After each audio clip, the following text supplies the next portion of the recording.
बिस्मिल्लाहिर्रहमानिर्रहीम और अस्सलाम वालेकुम। 23 दिसंबर और पाकिस्तान में पीर की रात। आज अभी तक की अहम खबरें और मेरा तज्जिया। सबसे पहली खबर आपके सामने यूएई से रखते हैं, दुबई से रखते हैं, जहां पर पाकिस्तान की हर दिल अजीज और बहुत ही मारूफ शख्सियत आफ्ताब इकबाल साहब को गिरफ्तार किया गया है। जी हां, आप दुरुस्त सुन रहे हैं। आफ्ताब इकबाल जो पाकिस्तान में बहुत ही हर दिल अजीज है, आप उन्हें बैक वक्त सहाफ़ी कह सकते हैं, दानश्वर कह सकते हैं, मुफक्कर कह सकते हैं, इन्फोटेनमेंट के बेताज बादशाह कह सकते हैं। उन्होंने एक नया जॉनरा इंट्रोड्यूस करवाया इंफॉर्मेशन की दुनिया में और एंटरटेनमेंट की दुनिया में। और बहुत सारे हमारे स्टेज से जुड़े हुए जो आर्टिस्ट थे, जो बेरोज़गार थे, और एक पूरी की पूरी इंडस्ट्री इन्हताद का शिकार थी। ये इतना इनोवेटिव आदमी है आफ्ताब इकबाल कि इन्होंने एक पूरी इंडस्ट्री जो है वो ला खड़ी की इंफोटेनमेंट की, और बहुत सारे लोगों के रोज़गार का भी ये बहाना बने और उसके साथ साथ ये वजह बने एक नई इंडस्ट्री के शुरू होने के, और पाकिस्तान की जो इंफोटेनमेंट की इंडस्ट्री है उसको एक नई जहत या शनाख्त देने के। लेकिन पाकिस्तान का यही तो रवाज है, जो जितना पाकिस्तान के लिए बेहतर है, आज चौधरी निज़ामुद्दीन उसको उतना ही ज़्यादा तंग कर रहे हैं, परेशान कर रहे हैं। आपको और भी एक दो शख्सियात के बारे में बताएंगे कि उनके साथ क्या किया जा रहा है। बहुत ही मारूफ शख्सियात हैं।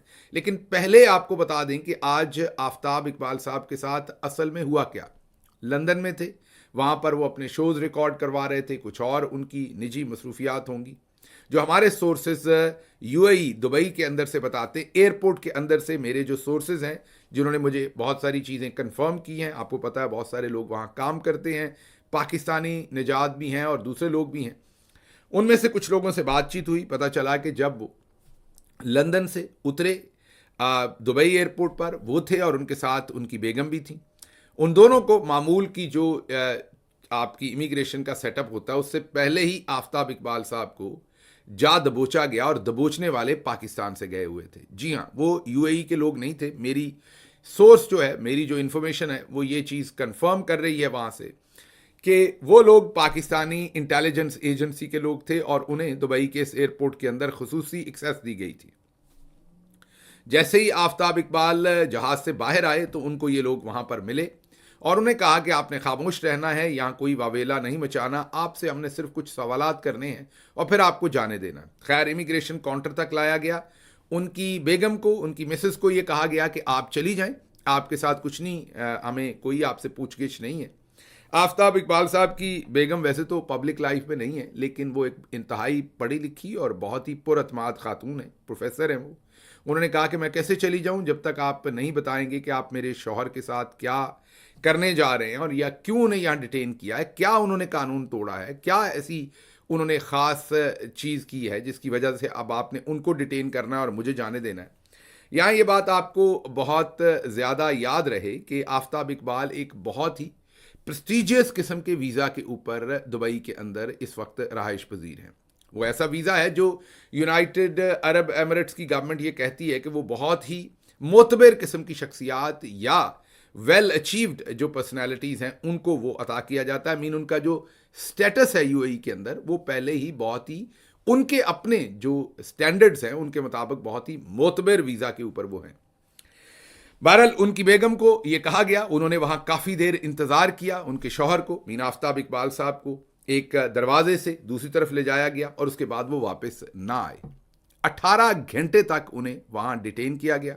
सलाम पेश करता हूँ वह मिसेस आफ्ताब इकबाल को, वो डटी रहीं और वहाँ पर भरपूर कोशिश करती रहीं कि उनको पता चले कि ये क्यों सब कुछ किया जा रहा है। पता तो उन्हें गालिबन होगा ज़रूर, लेकिन जो हुज्जत तमाम करनी थी वो उन्होंने की। वकला के साथ राब्ते भी किए और वो भरपूर तैयारी कर रही थी एक कोर्ट केस करने का, ताकि पता चले कि ये सब कुछ यूएई के एयरपोर्ट के ऊपर क्यों किया जा रहा है, और वो भी पाकिस्तानी इंटेलिजेंस एजेंसीज की तरफ से। मेरा ख्याल है जो मेरे सोर्स कह रहे हैं वो शायद उन्होंने वकला से राब्ते किए भी। वकला के कुछ राब्ते इन जो इमिग्रेशन या यूएई के एयरपोर्ट के हकाम से, उनसे भी किसी ना किसी से कुछ हुए। लेकिन बहरहाल 18 घंटे की आप लगातार परेशानी देने के बाद आप ये कह सकते हैं कि आफ्ताब इकबाल साहब को वहाँ से रिहा कर दिया गया, छोड़ दिया गया। जिस उन्हें टर्मिनल से लेके गए थे वहाँ से नहीं छोड़ा गया, एयरपोर्ट के ही एक और टर्मिनल से उन्हें छोड़ा गया। अब इस आप पूरी एपिसोड को देखें तो इसमें कई लोगों ने बहुत कुछ खोया। ज़ाहिर है आफ्ताब इकबाल साहब की जो फैमिली है, उन्होंने तो सबसे ज़्यादा खोया कि वो एक तकलीफ़ में से गुजरे, कर्ब में से गुजरे। भाभी साहबा जो हैं वो एक कर्ब में से गुजरी। 18 घंटे मैंने कह दिया और आपने सुन लिया। लेकिन जिन पर ये सब कुछ गुजरता है उनको पता है कि 18 घंटे, हर घंटे के अंदर 60 मिनट होते हैं और हर 60 मिनट का जो 1 मिनट होता है उसके अंदर 60 सेकंड होते हैं और हर सेकंड के अंदर बहुत सारी घड़ियां होती हैं, बहुत सारे पल होते हैं। जब आपका कोई अपना इस तरीके से अगवा है, लापता है, आपको ये नहीं पता कि उन्हें वहाँ से उठाकर पाकिस्तान की इंटेलिजेंस एजेंसीज पाकिस्तान ले जाएंगी, वहीं पर कोई मुकदमा बनाएंगी, क्या सब कुछ हो रहा है, कोई झूठा मुकदमा डाल दिया जाएगा। तो आप खुद सोच सकते हैं कि खातून जो उस एयरपोर्ट के ऊपर नबर्द अज़मा होंगी इस सब परेशानियों से, आप एक लम्हे के लिए सोचें कि वो आपकी अपनी माँ हो, आपकी अपनी बहन हो, आपकी अपनी बेटी हो और आप दियारे गैर में हैं और एक ऐसी पर्सनैलिटी जो पाकिस्तान के अंदर वेल अचीव्ड है, जो पाकिस्तान के अंदर वेल डेकोरेटेड है, जो पाकिस्तान की जिन्होंने बहुत लंबा अरसा खिदमत की है। मैंने आपको बताया कि सहाफ़त हो या उसके साथ साथ इंफोटेनमेंट हो या और बहुत सारे मैदान, जो लोग नहीं जानते आफ्ताब इकबाल साहब को, उनको नहीं पता कि वो बहुत ही ग्रां कदर किस्म की उनके अंदर अल्लाह ने सलाहियतें दी हुई हैं और उन्होंने उनका भरपूर इस्तेमाल भी किया है। बहरहाल 18 घंटे के बाद उन्हें पाकिस्तानी इंटेलिजेंस एजेंसीज के उस चुंगल से वहाँ से छुड़वाया गया। लेकिन यहाँ सवालात हैं यूनाइटेड अरब एमिरेट से भी कि आप अब किस तरह का सलूक वहाँ पर गैर मुल्कियों के साथ एक फ्री वर्ल्ड के अंदर करवा रहे हैं और वो भी पाकिस्तानी इंटेलिजेंस एजेंसीज की तरफ से। अब आपका सवाल होगा कि यूएई के अंदर पाकिस्तानी इंटेलिजेंस एजेंसीज कैसे इतनी ज़ोरावर होगी। उसका बड़ा आसान जवाब है रेसिप्रोकेशन। पाकिस्तान के अंदर हमने बहुत सारे इलाके मुकम्मल तौर पर उनको शिकार और दूसरे उनकी जो भी वहाँ पर एक्टिविटीज़ हैं उसके लिए दिए हुए हैं और मुकम्मल तौर पर उन्हें रियासती प्रोटोकॉल दिए जाते हैं, रियासती तौर पर मुकम्मल तौर पर उन्हें वहाँ एक्सेस दी जाती है। तो इन हालात के अंदर रेसिप्रोकेशन की जाती है। बिल्कुल इसी तरह से पहले याद कीजिए कि अरशद शरीफ को किस तरीके से वहाँ से डिपोर्ट करवाया गया था। अरशद शरीफ ने मुझे खुद टेलीफोन पर यह बात बताई थी। मैं तो उस वक्त पाकिस्तान में था, अरशद जब वहाँ से आगे कीनिया पहुँचा, उस वक्त तो मुझे नहीं पता था कि वो कीनिया में है। हमें तो जब उनकी शहादत हुई तो तब पता चला कि वो कीनिया में है। लेकिन उस वक्त अरशद शरीफ साहब ने मुझे फ़ोन पे बताया था कि किस तरीके से उनकी बिल्डिंग में यूएई के लोग आए और उन्होंने उन्हें कहा कि पाकिस्तानी इंटेलिजेंस एजेंसीज जो हैं वो आपको ढूंढ रही हैं और वो हमें कह रही हैं कि इस शख्स को पाकिस्तान वापस डिपोर्ट करो।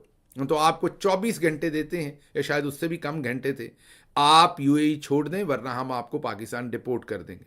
अरशद के पास कोई अमेरिका का या बरतानिया का या यूरोप का वीज़ा नहीं था और वहाँ से बैठ के जो चंद वीज़ाज आसानी से मिल सकते थे उसमें एक यूएई कीनिया था जो उसी टाइम रियल मोमेंट में मिल सकता था और फ़ौरन वो छोड़ सकते थे यूएई को, उस गिवन जो डेडलाइन थी फ्यू आवर्स की, और वो छोड़कर चले गए।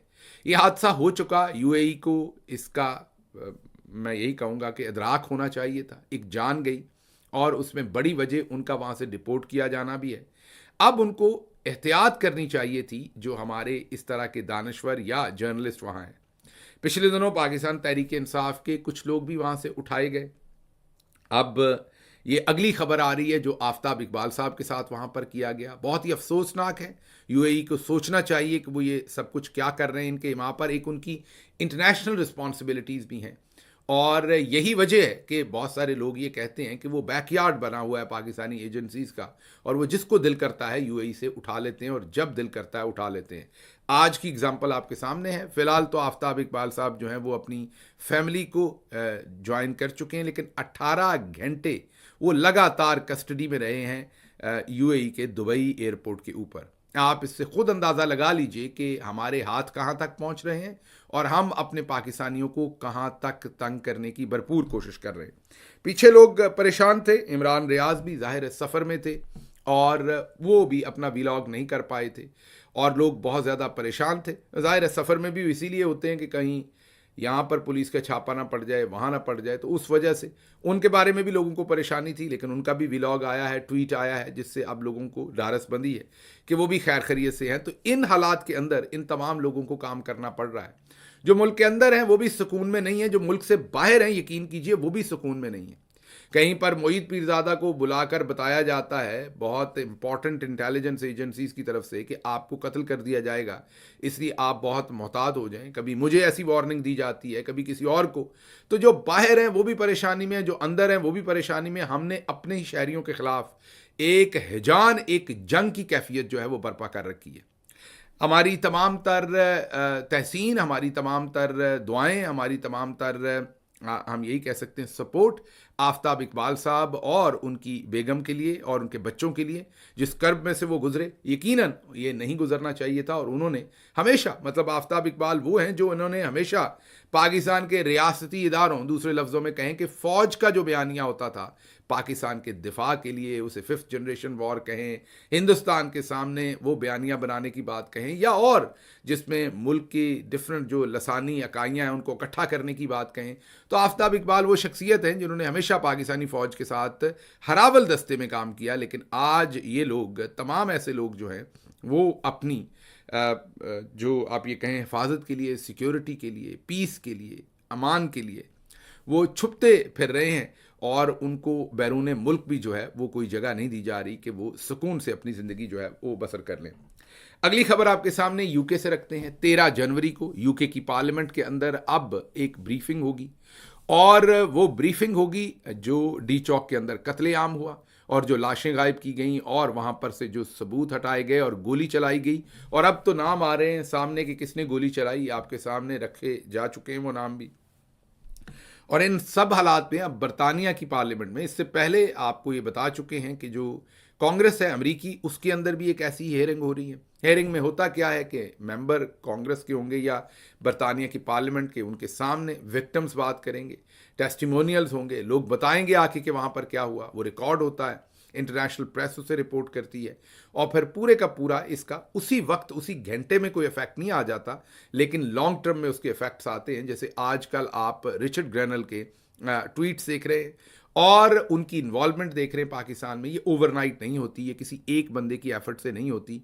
ये तमाम जो छोटे छोटे आप स्टेप्स लेते हैं, बेबी स्टेप्स लेते हैं, ये मिलकर फिर कतरा कतरा जो है वो एक मीनिंगफुल पिक्चर बनती है एंड ऑफ द डे। और वही आपको अब ब्रिटिश पार्लियामेंट में जब ये हेयरिंग होगी, या अमेरिकी कांग्रेस में जब ये हेयरिंग होगी, जनवरी के पहले 2 हफ्तों में ये दोनों जगहों पर हेयरिंग हो रही है, इसमें से आपको ये निकलता हुआ नजर आएगा। उसके साथ साथ जो अगली खबर आपके सामने रखनी है, बहुत ही तकलीफदेह है, पाकिस्तान से, डी चौक से ही लिंक्ड है, और वो है कि अनीस सत्ती, शहीद अनीस सत्ती के भाई को अगवा किया गया था, फिर उनके कज़न को अगवा किया गया था, याद कीजिए।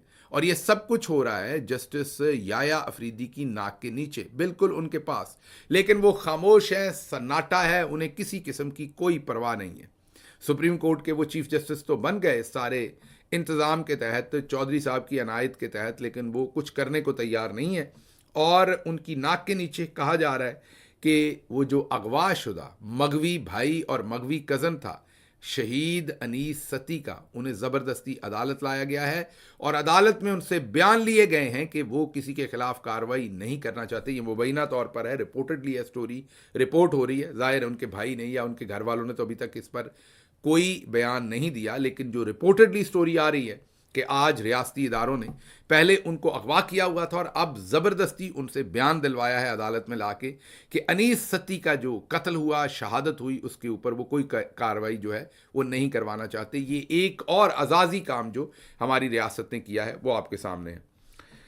अगली खबर आपके सामने रखेंगे और वो है मिलिट्री कोर्ट्स में जो सजाएं हुई हैं उसकी अपील जो है वो करनी पड़ेगी आर्मी चीफ के सामने। अगर किसी ने मिलिट्री कोर्ट्स में से अपनी जान छुड़वानी है, मीन जिनको 10-10 साल की आपने कैद दे दी है, एक तो अलग बात है कि उसके ऊपर पहले रिस्पांस यूरोपीय यूनियन का आ चुका है GSP प्लस की रिकंसिडरेशन के बारे में। अब यूके की जो गवर्नमेंट है उसने भी ऑफिशियल रिस्पांस दे दिया और पाकिस्तान की मजम्मत की है, पाकिस्तान को वार्न किया है कि आपकी जो इंटरनेशनल कमिटमेंट्स हैं उनके तहत आप किसी सूरत भी सिविलियंस का मिलिट्री ट्रायल नहीं कर सकते, क्योंकि वहाँ शफाफियत नहीं होती, वहाँ पर उस तरीके से सबूत पेश नहीं किए जा सकते, वकला नहीं हायर किए जा सकते, मीडिया नहीं होता, और आपको ये भी पता है कि आर्मी के अंदर तो यस सर है, जो ऊपर से ऑर्डर आया वो कर दिया जाना है। तो अगर जो जज मेजर है या जज कर्नल साहब बैठे हुए हैं, उनको ऊपर से ऑर्डर आया कि इसको 10 साल दे दो, तो उन्होंने कुछ तो नहीं देखना ना, उन्होंने 10 साल की सज़ा दे देनी है, क्योंकि वहाँ तो यस सर है, नो सर वाला काम तो है नहीं।